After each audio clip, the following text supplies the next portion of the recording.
زمونږ پاین در سلطان خیل کې چې څونه سیاسي خلک دي او هودې په لاس کې دي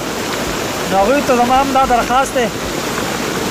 چې د لالونو ښکته شي د لغمان باندې او د ګاړکوټ چې کوم خړ لازي په لالو باندې راتېرېږي دلته چې کله باران وشي دا خړ چې کله راوځي نو په دې باندې تګ راتګ د پیدل خو مکمل مشکل وي خو ګاډي راتلنه دي په دې باندې بالکل مشکل وي نو زما دوی ته خواست دی چې دې طرف ته لږه پاملرنه وکړي ولې چې خلکو ته ډېر مشکلات دي هغه مخامخ خلک هم راغلي ناست نور هم روان دي خو چې دې خړ ته ګوري نو واپس کېږي پیدل تلل خو په دې باندې مکمل مشکل دي خو ګاډي ته هم ډېر زیات تکلیف وي نو په دې کې هغه ته لنډ شانته ځای دی چې په هغه باندې د پول سیسټم وشي نو موږ ته به دا مشکلات کم شي او دا خو بیا په شکل بارانونه نه په شکل په بارانونو کې ډېر زیات مشکلات دي په دې کې زما تقریبا نیمه ګنټه وشوه چې زه ولاړ یم او دا خړ دغه شانته مسلسل روان دی او تر څو پورې به روان وي د هغه پورې چې دا کم شوی نه موږ ته پته ولګي چې په دې باندې ګاډی اوړي نو هله به پرې موږ ورځو د دې نه موږ ته ډېر زیات مشکلات دي هغه حکومتي کسانو ته که ناظمین دي که چیرمین دی هر څوک چې دی چې په متفقه طور باندې په دې باندې خبره وکړي او په دې باندې پول کېښودی شي د وټي سیسټم وشي لاندې پوخ دی دا روډ مکمل پوخ دی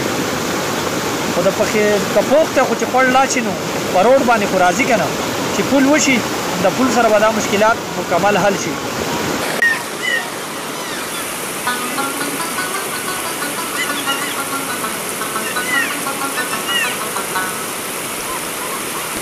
دا وګورئ دا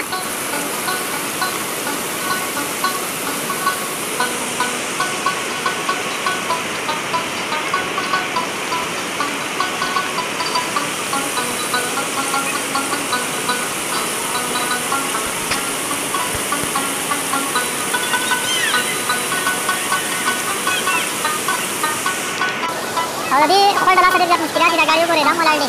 د لا مخامخ هم دا ګاډي راغلي د څو پورې دا خړ نه وي کوم چې هغه پورې دا ګاډي ولاړ دی ها ورځه ورځه لاس راکړه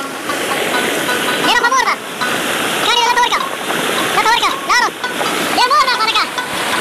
لکه ویږي رانه نسي او ورشه ښه اوس کمېدو ولرې پنځه شپږ منټه چې تېر شي انشاءالله اوس به کمېږي بیا به پرې ورځو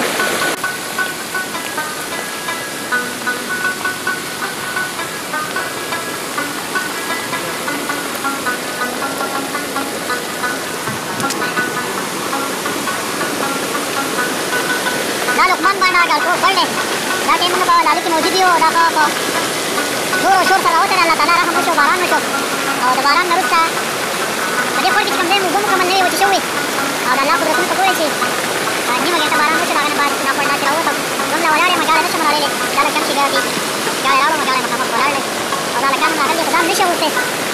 انشاءالله چې الله تعالی راوبلې کمې شي نو موږ هم پرې ورځو کاڼي ولې ښه د کاڼو دا وته وړي څه ته کاڼی دی زه ورته لا ولاړ یم دا خړ لږ کم شي بیا به چې انشاءالله چې ورځم مه ورځه لکه مه ورځه ورځې دي ورځې نور کې کاڼي ولې خپې به دې پکې دا ورځې دې کې کاڼی دی ښه دا لقمان باندې او د ټول خړ دی که نه لقمان باندې او ګاړکوټ